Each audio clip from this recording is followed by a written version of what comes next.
रिया आउ दिया दुई भौणी थिले। रिया बड़ आउ दिया सान।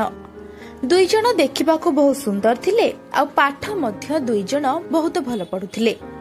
किंतु पिला दिनरू दुई जनक बापा नथिले। तांको मां मालती सेही गाँर जमीदारक घरे काम करी सेमानक परिवार चलाउथिला। दिने रास्ता रे जाऊ जाऊ मालतीर नजर रास्ता कड़े पड़िथिबा एक ठेकुआ छुआ उपरे पड़िला, जी की क्षताक्त अवस्था रे गछ मूले पड़िथिला। ठेकुआटीकू देखि मालती मनरे दया आसिला। से ता पाखकू जाई पानी पियाइला एवं ताकू धरी घर को आसिला। घरे पहुंचीबा परे कबाट पाड़ाई, अरे रिया दिया सोई पड़िछ ना कौन, कबाट खोल, देख तुमर नुआ बंधु आसीछि। मार पाटी शुणी दुई भौणी आसी कबाट खोलिले। माँ माँ तुमे आसीगल, आमको घरे भारी एकुटिया लागुथिला। रिया एपरी कहू कहू दियार आखि पड़िला मालती धरिथिबा ठेकुआ छुआ उपरे।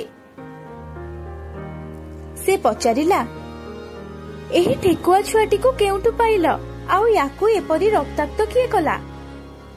अरे एका सांगरे सबु प्रश्न, आमको प्रथमे भितरकू तो जिबाकू दियो।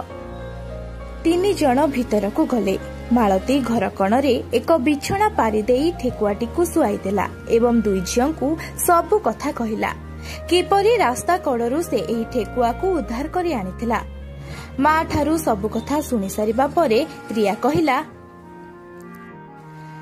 भल करिछ मां, आमे एबे ए ठेकुआ छुआर जत्न नेबु एवं ता सहित खेलिबु, मजा आसिबो। सेपटे ठेकुआ छुआटी मां झियंक कथा सुनी कांदिबाकू लागिला। ठेकुआ आखिरे लुह देखि तीन जण ता पाखकू जाई पचारिले, कौन हैला, तू काई कांदुचु? ठेकुआ छुआटी कांदी कांदी कहिला, मोर मो माँ कथा खूब मने पड़ुची, से मते छाड़ी सबु दिन पाई चली गला। ठेकुआ कथा सुनी मालती पचारिला, तो माँ काई, तार कौन हैला, आउ से कुआडे चली गला? जंगल रे मो माँ आउ मु बेस खुशी रे थिलु। दिने जंगल रे बुलु बुलु एक शिकारी आम दुई जनकू ता जाल रे फसई देला। आमे जेते कहिलु आम कथा जम्मा सुनिलानी। जंगल ठू शिकारी रो घर किछि बाट दूर रे थिला, सेथिपाई आम दुई जनकू से जाल रे बांधी देई गछ तळे विश्राम नेला।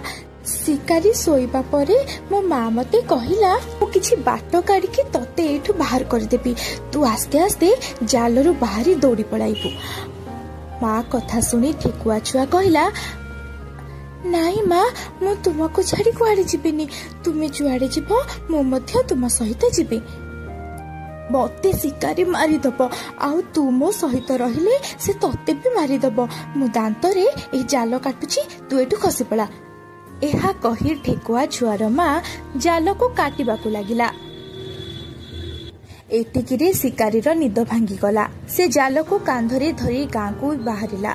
शिकारी बाटरे चलुथिबा समय ठेकुआ छुआटीर माँ दांतरे जाल को अल्प भावरे चिरीदेला, जेतिकिरे ता छुआटी जाई परिबो। तू एबे एही छोट बाटे तळकू डेई धाईकी पड़ा। माँ तुमे मो सह तळकू डेई पड़, आमे दुई जण मिसिकी धाई पड़ेबा। नाई रे, आमे दुई जण डेई पड़िले शिकारी जाल हालुका होई जिवो, से पुणी आम पछरे धाइबो, आउ आम दुई जण को मारिदबो। तू एबे जा, डेई जा। किंतु माँ को छाड़ी छुआटी तळकू जिबाकू मना करुथबा बेले तार माँ जालरू ताकू तळकू ठेली देला, आउ निजे शिकारी सह चलीगला। अधिक उच्चारू तळकू पड़िथिबारु ठेकुआ छुआटीर शरीर खंडिया होई जायथिला। आस्ते आस्ते घुसरी घुसरी से आसी रास्ता रे सोईथिला, जेउठू ताकू मालती उद्धार कला। ठेकुआर एही कहानी सुनी माँ झियंक आखिरु लुह बोही आसिला। तीन जण ठेकुआ को कुंढेई गेल गले। परदिन सकाळू मालती सबुदिन परी काम को बाहरी जाए, किंतु जिबा बाटरे से मुंड बुलाई खसी पड़िला। किछि लोक ताकू उठाई घर को आनिले। मुहरे पानी पकाइबा परे तार चेता आसिला। गाँ लोक चेता आसिबा परे सेठू चली गले। गाँ लोक जिबा परे मालती भो भो होई कांदिबाकू लागिला। मार कांद देखि दुई झियो धाई आसी पचारिले, मामा तुमर कौन है? माँ तुम्हें एते जोरे कौन पाई कांदुच? ओ देह खराब हो गला, मु आउ काम को जाई परिबे नाही, घरे किछि सौदा नाही, आमे खाइबा कोन, रहिबा केमिति? आउ एबे तो आम सह ए ठेकुआ छुआटी भी रहिछि, ए सब भाबी कांदी बिनी तो आउ कोन करिबी? घरर एपरी परिस्थिति ठेकुआ छुआटी देखुथाए एवं धीरे धीरे से रोषेई घर को गला एवं किछि पात्र को छुई देला। ठेकुआ छुआटी छुई देबा मात्रे पात्र गुड़िक विभिन्न प्रकार खाद्य रे फुल हो गला। दुई भौणी रिया आउ दिया माँ पाखरु जाई रोषेई घर भितर को गले। रोषेई घर भितरे एते सारा खाइबा देखि दुई भौणी आश्चर्य होई बड़ पाटी रे माँ माँ डाकिले। माँ आस देखिबा, आस आम रोषेई घरे केते सारा खाइबा अछि। पाटी सुनी मालती जाई देखे तो सतकु सत तार रोषेई घरे विभिन्न प्रकार व्यंजन सब रखा जाइछि। से भी आबाक होई मने मने भाबिला, मोर एई गरीब घरे ए सब खाद्य स्वप्न परी, किंतु किए ए सब खाद्य रखिला? एमिति भाबु भाबु हठात नजर ठेकुआ उपरे पड़िला।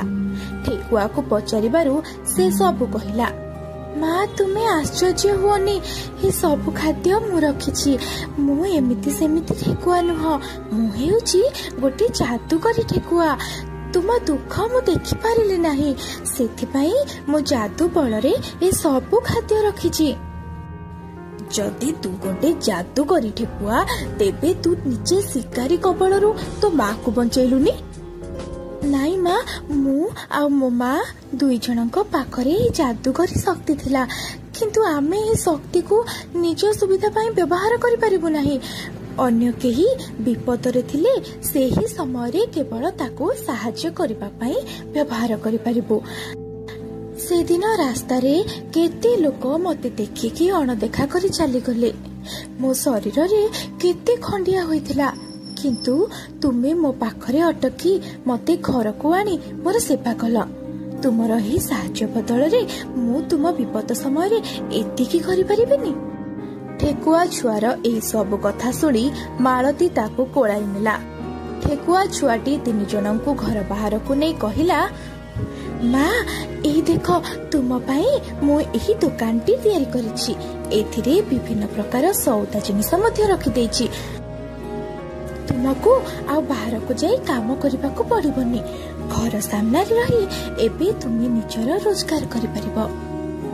तीन जण माँ झियो ठेकुआ सह दुकान बुली देखिले आउ ठेकुआ को कहिले, सतरे तुमे आम पाई भगवान, आमको एही गरीबीरु मुक्त कल। एमिति किछि दिन भितरे मालतीर दुकान बहुत भल चलिला। आउ एक वर्ष भितरे मालती निज रोजगार रे भल घरटीए कला। आउ रिया दिया एवं ठेकुआ छुआ सह मालती एबे खुशी खुशी रे रहिला। बहुत दिन तळर कथा, गोटिए जंगल रे किछि पशु माने मिलिमिशि रहुथिले। जंगलर राजा सिंह अत्यंत न्यायवंत एवं प्रजावत्सल थिला, तेणु जंगलर सबु पशु माने ताको बहुत सम्मान दउथिले। हेले सेई जंगल रे गोटाए बिलुआ रहुथिला। से बहुत खळ प्रकृतिर थिला। जंगलर प्राणी मानंकु दिने हैरान न कले तार भात हजम होउ नथिला।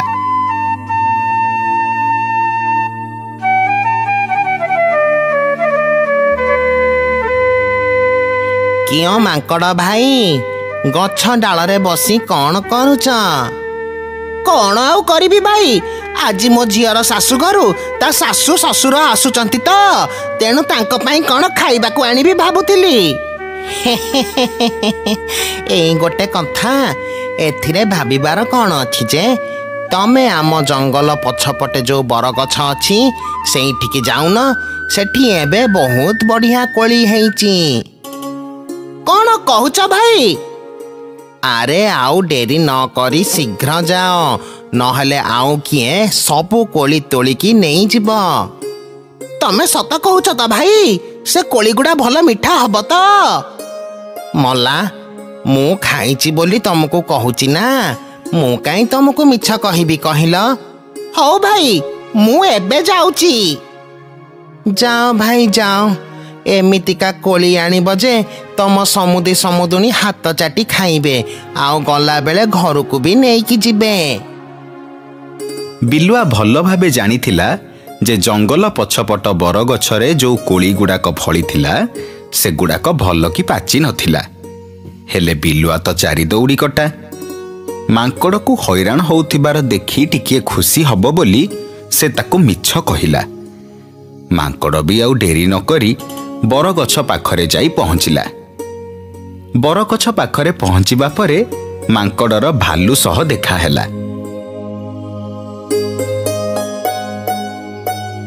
ମାଙ୍କଡ ଭାଇ, କଣ ଖବର? ସକାଳୁ ସକାଳୁ ଏତେ ତରତର ହେଇ କୁଆଡେ ଯାଉଛ?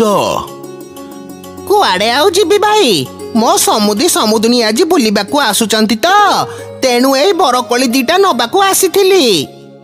ଆଚ୍ଛା, ଇଏ ତ ବହୁତ ଭଲ କଥା। ନିଅ ନିଅ, ଭଲ କି ତୋଳି ନିଅ।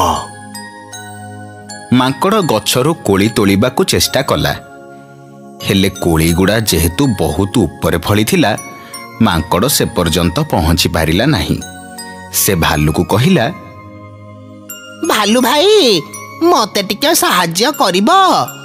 ହଁ, କହୁନ। ମୋ ହାତଟା କୋଳି ଯାଏ ପାଉନି, ତମେ ଯଦି ଟିକିଏ ଠିଆ ହୁଅନ୍ତ ମୁଁ ତମ ପିଠିରେ ଚଢି କୋଳି ଗୁଡାକୁ ତୋଳି ଆଣନ୍ତି। ଇଏ ଗୋଟେ କଥା, ଆସ। ଭାଲୁ ପିଠିରେ ଚଢି ମାଙ୍କଡ କୋଳି ଆଡକୁ ଡିଆଁ ମାରିଲା, ଆଉ କିଛି କୋଳି ତୋଳି ଆଣିଲା। ଦେଖିଲ ଭାଇ, ଏତିକି କୋଳି 2 ଜଣଙ୍କ ପାଇଁ ଯଥେଷ୍ଟ ହବନି? ଆରେ ଭାଇ, ଏତିକି ସେମାନେ ପେଟ ପୂରେଇ ଖାଇଲେ ବି ବଳିବ। ହେଲେ ଭାଇ, ମୋର ଟିକିଏ ସନ୍ଦେହ ହଉଛି, କୋଳି ଗୁଡା ସତରେ ମିଠା ହବ ତ? ଭାଇ, ସ୍ନେହରେ ତୋଳିଛ ମାନେ ନିଶ୍ଚୟ ତମ ସମୁଦି ଆଉ ସମୁଦୁଣୀଙ୍କୁ କୋଳି ମିଠା ଲାଗିବ। ହେଲେ ମତେ କାଇଁ ଭାରି ଡର ଲାଗୁଛି। ଭାବୁଛି କୋଳି ଗୁଡାକୁ ଟିକେ ଆଗ ଚାଖିବି, ତାପରେ ଯାଇ ନେବି। ତମେ କଣ ପାଗଳ ହେଇଗଲଣି ନା କଣ? ଅତିଥିଙ୍କୁ କଣ ଅଇଁଠା ଖାଇବାକୁ ଦିଆଯାଏ? ପାପ ହବ ତମର, ବୁଝିଲ? ଭାଲୁ କଥା ଶୁଣି ମାଙ୍କଡ ଭୟରେ ଆଉ କୋଳି ଗୁଡାକୁ ଚାଖିଲାନି। ସେ ସିଧା ଯାଇ ତା ଗଛରେ ପହଞ୍ଚିଲା। କିଛି ସମୟ ପରେ ତା ସମୁଦି ସମୁଦୁଣୀ ଆସି ପହଞ୍ଚିଲେ।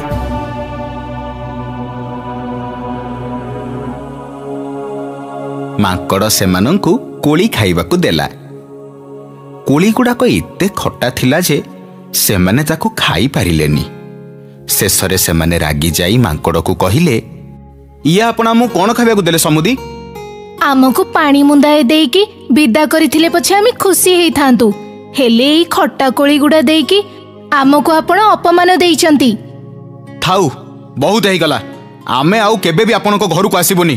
ଚାଲ ଚାଲ ଏଠୁ। ମାଙ୍କଡର ମନ ବହୁତ ଦୁଃଖ ହେଲା, ଆଉ ବିଲୁଆ ଉପରେ ବି ତାର ରାଗ ବଢିଲା। ଆଉ ଦିନକର କଥା, ଦିନେ ଗୋଟାଏ ବାଘ ତା ଗୁମ୍ଫାରେ ଗୋଟାଏ ହରିଣକୁ ମାରି ରଖିଥିଲା। ଘଟଣାଟା ବିଲୁଆ ଆଖିରେ ପଡ଼ିଲା। ସେ କଣ କଲା ନା, ହରିଣ ମାଂସକୁ ଚୋରି କରି ନେଇଗଲା, ଆଉ ତାକୁ ତା ଗୁମ୍ଫାରେ ରଖିଦେଇ ଆସିଲା। କିଛି ସମୟ ପରେ ବାଘ ଆସି ତା ଗୁମ୍ଫାରେ ପହଞ୍ଚିଲା। ସେ ଚାରିଆଡେ ହରିଣକୁ ଖୋଜିଲା, ହେଲେ ପାଇଲା ନାହିଁ। ନା, ଆଉ ଖୋଜି ହବନି। ଯାଉଛି, ମହାରାଜଙ୍କ ପାଖକୁ ଯିବି, ସେ ହିଁ ମତେ ନ୍ୟାୟ ଦେବେ। ବାଘ ସିଂହ ପାଖକୁ ଯାଉଥିଲା ବେଳେ ବାଟରେ ତାର ମାଙ୍କଡ ଦେଖା ହେଲା। ଆରେ ମାମୁଁ, ଏମିତି ମୁହଁ ଓହଳେଇକି କୁଆଡେ ଯାଉଛ? କଣ କହିବି ଭାଇ?